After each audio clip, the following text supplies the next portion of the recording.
Beauties! I know I typically like joking around about my build being literally immortal and it being super tanky and insane and whatnot, but cuties, I wouldn't put in the title if it wasn't actually true. Cuties, our mana stacking sorcerer build is actually just dumb. I cannot die. I am unkillable. I have 20,000 health, and I also just have 150,000 mana regen per second, which is also effectively just 150,000 health regen per second. I literally stood there and let Lilith wail on me for like 10 minutes straight, and she literally couldn't kill me with even 100 stacks of me taking more damage because I failed all the mechanics. I literally didn't dodge anything. The point is, our build is broken. We can't die. And we're about to do some very silly things to the game, and I can't wait to tell you all about it after a word from today's sponsor. If you know anything about me, then you might know that my internet connection isn't the most reliable while playing Path of Exile. And to fix my problem, Exit Lag is here to help. Exit Lag provides quite a lot of very useful online server solutions, ranging from a diagnostic center to multi-path server connectivity and even an AI-powered route optimizer. They support over 2,000 games, including Path of Exile, which comes very handy if you want to go play with your NA or EU friends across the pond without dying every 5 seconds. Just head over to your website, create accounts, download Exit Lag, and install. It's just so simple that even a Lightning Arrow Magic Find Deadeye Endurer can figure it out. Once you're done, you can select almost any game you can imagine, pick the server you want to route to, and just click apply. And I feel like the results just kind of speak for themselves. I can now go play with my EU friends and not have a horrible time. Exit Lag also features some multiplayer plans. There's a duo one for you and your Discord kitten or bots, or even a squad plan for your whole Magic Find party. You all can go fix your lag. So if you and your group wants better in a few clicks, or you just want to go and support your favorite local e-girl, check out my link in the description below for a 50% off a 1-year plan with the world's best network optimization tool. So let the madness begin. Our first goal as soon as we get to level 60 and get to Torment 1 is going to be to go and actually become the namesake of our build, a mana stacking Sorc. To do this, you're going to have to get your hands on the unique chaos perk Mana Shield, which is then going to set your health to be 99% lower, and it's going to give you 1 flat mana per intelligence that you have, along with it multiplying your mana based on how much levels you put into this. I've been recommending for you to not use any of your warps ahead of time and just save all of it for this, as it is fairly cheap for you to get it to rank 8, rank 9 or so, and at that point it just gives you an extra 360% more mana, which does stack with the 1 flat mana that it's giving you. With this, you'll pretty easily be able to immediately hit 5,000-6,000-ish mana, even with a tiny moderate amount of intelligence on every gear. And as you start getting int on every single piece of gear, you are going to pretty easily hit 15 and eventually 20,000 mana. And in the end game, we're probably hitting 30,000 plus. All damage you take from now on is going to be taken from your mana before your life. So we effectively just have stupid amounts of actual total health. So nothing can really ever one-shot us. And we're going to have such a ridiculous amount of mana recovery per second that even if something could hit you, you immediately bounce up back to full. This also gives us access to an infinite amount of mana to work with. And later on in the build, we are going to be swapping away from Hydras over to a auto-bombing crackling energy setup. But to be able to get there, we are going to need to do this whole mana swapping setup first. And we are going to have to use our Hydra build to farm a few unique items to begin with. This is going to be discussed a little bit further in the day 3 updates, where we're going to talk about the whole ball lightning swap and how to farm all that. And in today's video, we're simply going to go over how to get yourself Mana Shield to be able to do all this, along with the other upgrades you're going to want to make very quickly in Torment 1 to give yourself a comfortable time getting everything ready for the swap we're going to make on day 3. So the first thing we should go over is going to be how exactly do you go about getting Mana Shield. This perk is going to come from you fighting Bartuk and Infernal Hordes on Torment difficulty 1 or higher, which is going to require for you to farm 666 Aethers during the waves, which you then use at the end when you get to choose what boss you want to fight to go and fight Bartuk instead of the normal Infernal Hordes enemies. The thing about this is that getting those 666 embers is a little bit difficult, and I would not recommend for you to try to do this with a 6-wave Infernal Horde compass, as you're basically going to have 0 chance for it, and you're likely going to have to only specifically use 8s, and even then, it is not guaranteed, as it's all going to depend on the RNG of the perks that you get each wave. The only thing to really mention about that's going to make it a little bit easier for you is that you should always do your Infernal Hordes on Torment 1, because everything will have slightly less health, so you get to one-shot them a little bit harder, so you get overall more kills per wave, and for you to focus on picking up every single perk that has to either do with Aether Fiends or Hellborn, and to basically ignore everything else. If you ever see the extra purple perk that allows you to fight Chaos Rifts, you should always take that, because that gives you a stupid amount of Aether, and if you happen to get 2 of those in a 8-wave run, that pretty much will guarantee that you get 666 total Aether. When you do go and fight the boss, it is not guaranteed that you're going to get Mana Shield, as he is just going to drop one of the 4 random unique perks, so you might have to fight him upwards of 4 times to get your hands on Mana Shield, but from everything we've seen so far, it seems like it is a guaranteed chance for him to drop at least one every single time.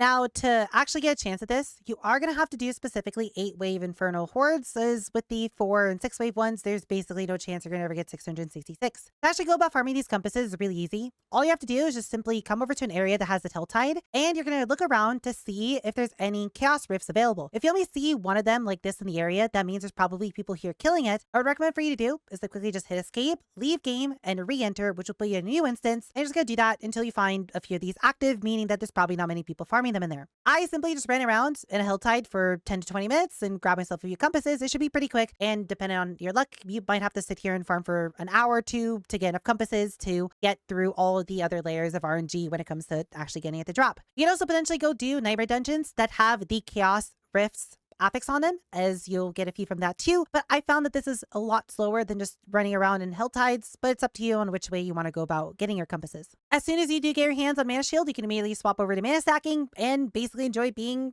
pretty much immortal. From now on, you're not going to want any bit of life on any of your gear. This is going to do literally nothing for you. And you're going to want to make sure that pretty much every single piece that you have has some intelligence on it. As long as you have around 1 to 1.2k int, that should be more than enough for you to feel super, super tanky. And if you come over to the written guide, there's now going to be a new build variant called Mana Stacking Swap that's going to show you all of the aspect changes that we're going to want to make, along with all the new stat priorities, given that, again, we do want to remove life everywhere else. To add on to this, there's also going to be a few skill tree changes, such as us removing ice armor, given that this literally does nothing now, and us picking up points such as mana shield, and all that will be shown for you here in the proper order for you to pick everything in. So just follow along with that and make the few changes to your tree, then you should feel even tankier from all of that. There's also going to be a few Paragon changes, so do make sure you look at the board and just move everything around, as we did optimize the board a little bit further and add additional boards. So with all this, your build should feel incredibly good to play. At the start of the video, you may have heard me say one tiny little thing that you might be a little bit interested in, which is we have 100,000 plus mana regen. So let's talk about exactly where that's coming from.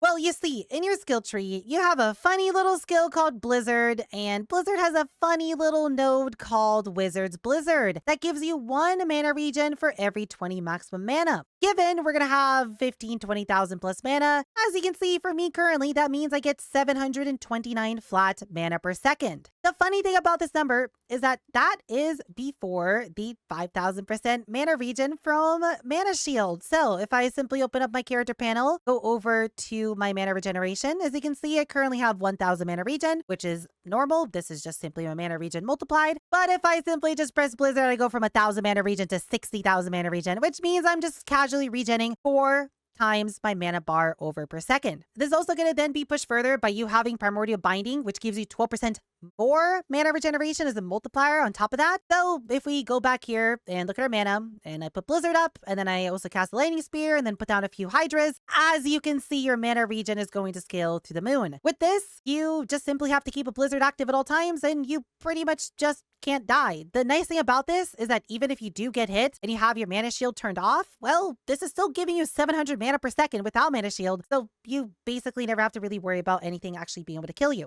The only other thing to really mention here is that we are now going to also be wanting to hunt down a very specific unique called Ophidian Iris.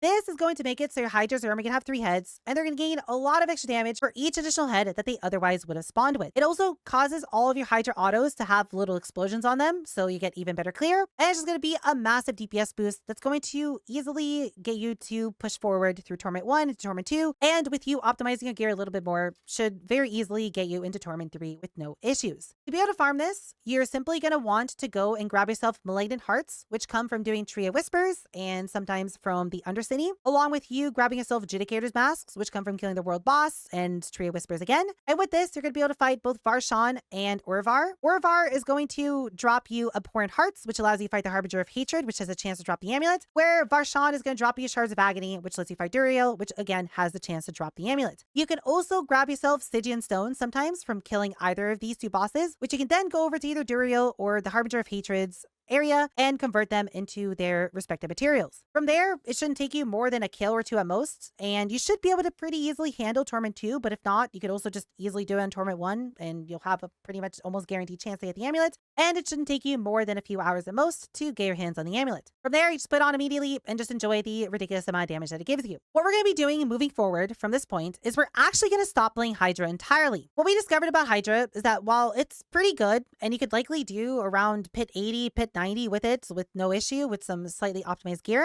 The super high end of it just isn't really there. And well, we kind of discovered something very silly with crackling energy. This is going to be something that we're going to discuss more in tomorrow's update video. But the point is that Hydra is basically just used as a way for us to level, for us to get our foot in the door, to start mana stacking. And then we're going to simply use it as a way to farm for the 2 uniques that we're going to need to be able to swap over to crackling lightning setup that we came up with. And then from there, just have fun playing a very silly build. As you can see from the B-roll, it is a very fast build and it feels really good to play because you just kind of delete everything around you. And it's only going to get better as there's still some items I'm missing from it myself. And what you're currently seeing is just a very, very scuffed setup. Overall, this does mean that we are not going to be a mana stacking Hydra build anymore. We're just going to be a mana stacking Sorc, but I think that most people are going to really enjoy the direction the build's going to be going in the mid game with all this stuff. And I'm sorry that we're not going to be sticking with nothing but Hydra. If you have any questions on any of this, do feel free to leave a comment in the comments below, and I'd be more than happy to help you as soon as I can. I also stream on Twitch every single day, so feel free to come by Twitch and ask me any questions there. Or if you simply just want to come by and hang out with all the other kitties, I'd be more than happy to see you either there or in our Discord at any point as well. With all that said, kitties, I hope you enjoy mana stacking. I hope you enjoy just absolutely breaking the game, basically being immortal. And I'll see you all in the day 3 updates where we're going to be doing some very silly things with the build.